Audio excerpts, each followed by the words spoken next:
Okay, good morning, everybody, and I'm proud to be joined by Senator Klobuchar, our ranking member on agriculture, and Senator Luján, our ranking member on the subcommittee dealing with SNAP.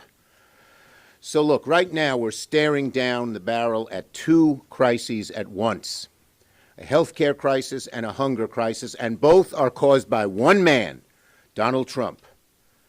We're now 3 days from open enrollment. Today, the window shopping begins. People are going to see drastic increases in their health care costs. People are going to sit at the dinner table Friday night with a hole in the pit of their stomach and saying, how are we going to do this? We can't afford another $4,000 or $5,000 a year, $10,000, even $20,000 in some cases for health care. How are we going to do without health care, but how are we going to pay for health care? And now, for the first time in history, a president, Donald Trump, is refusing to fund SNAP during a shutdown. 42 million Americans, hungry children, middle-class families someone's lost the job, veterans, senior citizens who struggle to pay for their food. All of these people will lose their SNAP benefits, not because the money's gone, not because it's not permitted, because Donald Trump ordered it stopped. Donald Trump is a vindictive politician and a heartless man. Let's be clear, this does not need to happen. Never before, under any president, Democrat or Republican, has SNAP been cut off in a shutdown, and Trump knows he can do it. Here's what he said. Yeah, everybody is going to be in good shape. Yup. Donald Trump, when asked if he would fund SNAP next month, that's what he said this October. But then all of a sudden, seeing how badly they're losing on health care, he decided to use these 42 million innocent Americans as pawns. Back in 2016, here's Sonny Perdue, the agriculture secretary. They funded it under Trump. In the last shutdown, rather 2019, January 8th, 2019. They funded it. So don't believe the bull, and I hope in every story you will write that they can fund it on their own. And I'll tell you something else. John Thune is responsible. The Hawley bill now has 11 Republican co-sponsors and many, many Democrats, including myself, Senator Klobuchar, and Senator Luján. We have all co-sponsored the Hawley bill. Today, tomorrow, if John Thune would put it on the floor, it would pass overwhelmingly. But he's afraid of Trump. He's going along in this heartless, cruel thing in Trump. Just a few weeks ago, Trump's own U.S. Department of Agriculture confirmed it had $6 billion in emergency funding to keep food aid flowing. When asked about SNAP at that point, here's what he said. Yep, everybody's going to be in good shape. That means he's got the money, folks. And these Republican lies, plain and simple, that they don't have the money, are lies. But they're vicious lies. They're hurtful lies. They're harmful lies. Okay? Last Friday, all of a sudden, Trump ordered that the USDA delete the plan and refuse to use the money. No reason, no explanation, plain cruelty.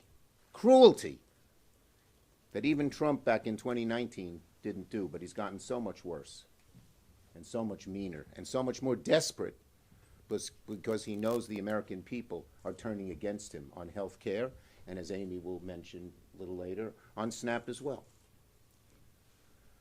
So Trump is weaponizing hunger. He's turning millions of children and seniors and veterans into political pawns. He's choosing politics over people, cruelty over compassion.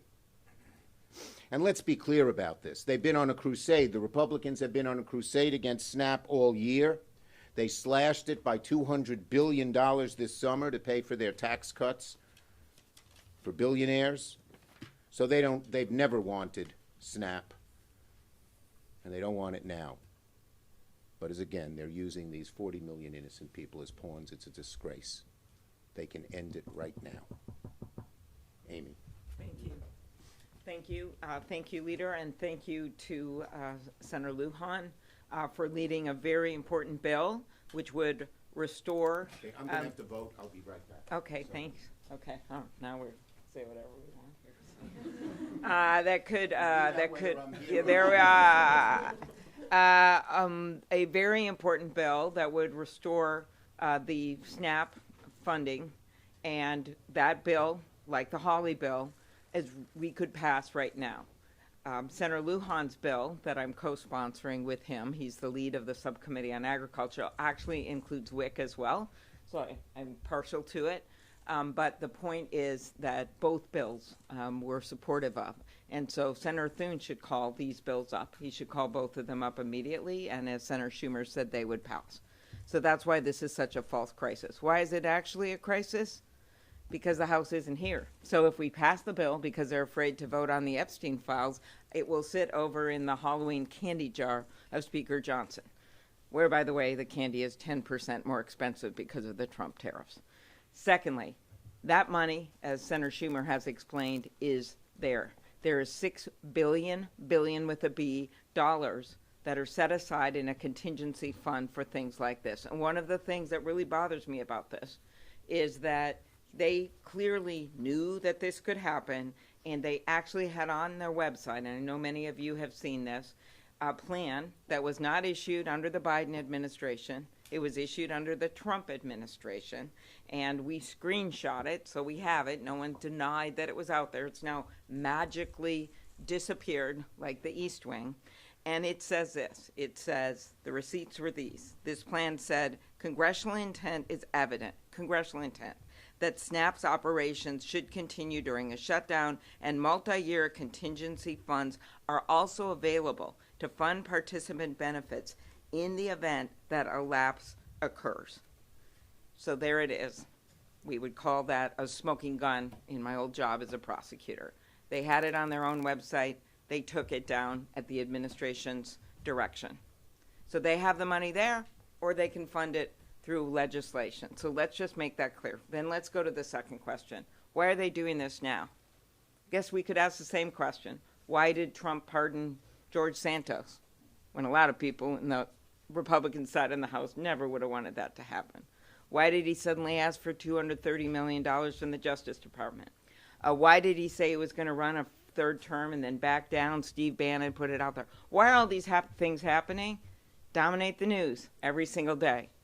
Well, they think they can fool the American people. They're seeing their premium increases now.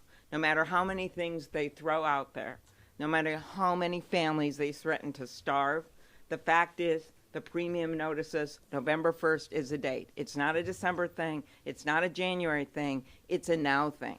And when you, as we have done in going into a number of red states, Senator Kaine and I did a press call yesterday in Texas. 75% of the people, 75% of the people who are on the Affordable Care Act live in states that Donald Trump won. And they may not be in this building today. They may not be the people that you all talk to when you're walking around the hallways and see what people think about what's happening right now in America. But the people out there, they know their costs are up, they know that chaos is up, they know that corruption is up. And healthcare is the major driver of their costs, but you add in their garden equipment, tools, audio equipment, these numbers are skyrocketing right now because of the Trump tariffs and because of the inability to even come to the table to talk about health care with us. He's off flying around, meeting with all these foreign leaders, negotiating with them, doing photo ops, while we're here in this building waiting for him to call up our leaders to go and negotiate on this, the thing that is the number one thing on Americans' minds, and that is their costs and the cost of their health care. So I turn it over to Ben Ray. Thank you, Amy. Thank you so much. Did she say anything I wouldn't like? There we go. There we are. Look, you all, I appreciate this room being full. I'm getting a chance to visit with you in the hallways, but also here. I mean, this shows the interest here. I'm going to repeat something Senator Schumer shared, and it goes to Secretary Perdue, this funding for SNAP has never lapsed in the history of the United States. Last shutdown under President Trump. They found a way to use this money. As a matter of fact, the contingency fund this year was already utilized to pay for staff for SNAP. They already tapped it once. And that plan that Senator Klobuchar talked about, here it is. Why would this magically disappear from the website? And why Speaker Johnson lying to the American people saying, oh, the law does not allow for this to happen? It's bullshit. I'll say it. I come from a small farm. I know the difference of good soil and the bullshit that goes in it, and this is the bullshit. Taking these plans down to try to lie to the American people and justify why it's okay for people to go hungry. 40 million people, plain and simple. 40 million people that are going to miss a meal in the United States of America. And I want to commend every one of my Democratic colleagues that is a co-sponsor of this legislation, and many of us that are co-sponsors of Senator Hawley's legislation, including all of my Republican colleagues. I was asked a question earlier today by one of the journalists about, what's getting in the way of this? Well, President Donald Trump, Secretary Rowlands, and now Leader Thune. He's not allowing a vote on a floor that has bipartisan support, and heck, it could just be a UC. Which Republican's going to stand up and object to their constituents eating? And by the way, while New Mexico is at the top of the list of states that will be impacted per capita of SNAP beneficiaries, Louisiana's in the top 5. Third. I'll remind you the state that the Speaker of the United States House of Representatives is from. I hope his constituents find him. I hope the Republican colleagues, I think Leader Schumer, you shared with us, it's 75 now. 75 House Republicans that have told the press something has to be done to prevent health insurance premiums from doubling. They should come to Washington, D.C. They don't need to wait for the Speaker to invite them. Come down here. Let's get together. If the Speaker doesn't want to get in a room, how about the rest of us get in a room? I'll close with this. Chuck, as I turn this back to you. We had a governor from New Mexico, Bruce King, cattle rancher. And he always used to tell folks, if you can't come up with a solution, sometimes you need to lock them up in a barn until they come up with the solution. Well, Mr. President, come back from jetting around the world, get back to the White House. President Trump said it's up to a president to prevent a shutdown. He said it does not bode well for presidents if there's a shutdown. Well, come on back. Bring everyone back. Let's get this done. But in the meantime, all that needs to happen is for Secretary Rowlands to say, no, we're going to use this fund. We're going to pay people food. Or we're going to pay for this program to get people food. It can happen right now. There doesn't even need to be a vote. But if they want to vote, bring one of these bills up. I'm confident it'll pass the Senate floor. Maybe that'll force House Republicans to come back. Okay, questions on this subject first? Yes. You've said that there are legislative solutions. Obviously, you said that the administration should tap into the contingency fund. But come the weekend, if SNAP does run out, tens of millions of Americans will go hungry. Are you getting a sense from your Democratic colleagues that the pain of that and other aspects of the shutdown might outweigh this fight? My Democratic colleagues are united in the fact that Trump and the administration can do this, not this weekend, tomorrow, today, right away. Every Democrat is a sponsor of Luján's bill, and that's how we feel. Yes. Thank you so much. Irrespective of the dispute on whether USDA contingency funds can be used for SNAP benefits. It is not, wait a minute, excuse me. It is not a dispute. It is fact they can use it, and the Republicans say it. Okay, but there's, only 5 or 6 billion, and it's not cost $8 billion monthly just to administer. I mean, if anything, it would only last. It does not cost 5 or 6 billion to administer. There's enough money to start feeding people right away. 6 billion's a lot of money, and they're using it for other things. 20 billion for Argentina, hundreds of millions for Kristi Noem's plane. Who are we kidding here?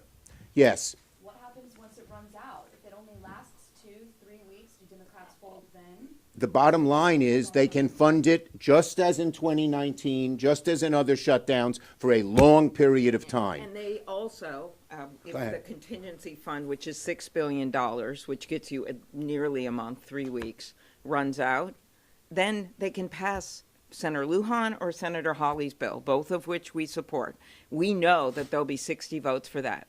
Why aren't they calling it up? They're not calling it up because the House isn't here to pass it. That's the way it works. The House would have to come here. They probably would have to vote on the Epstein files, but they're choosing to let kids go hungry instead of having to vote on the Epstein files. There's no doubt about it. They have been out for 6 weeks on vacation. Just think, if they have all this money for Argentina and all this money for other things, they have enough money to keep funding SNAP, and they know it. And I just want to say what Luján said. Johnson just lies. He lied about on immigration, on the undocumented. He's lying about this. He just outright lies, plain and simple. It is not illegal, and his own president has done it. Yes. Are talks ticking up as been indicated? Is there any conversation, any negotiation whatsoever happening behind the scenes? And if so, can you enlighten us on Yeah, there are occasional talks between Democrats and Republicans on this issue, but our Republican colleagues don't seem to be offering anything different than what their leadership has had so far. We hope that will change. Yes. Thank you, Mr. Leader.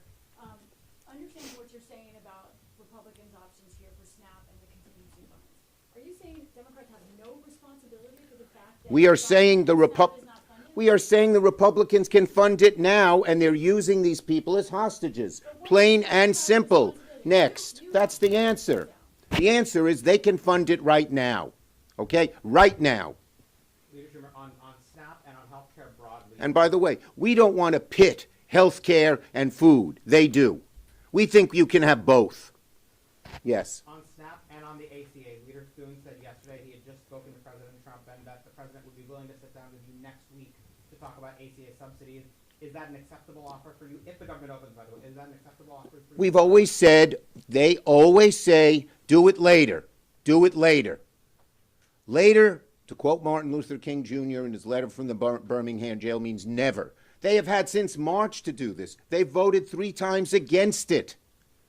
So this idea, do it later, been there, done that. We have to do it now. The window opens. Thank you, everybody. On this subject? Look, the bottom line is very simple. I have a good relationship with him, and we're continuing to talk. The vote is on Tuesday. What are you going to do?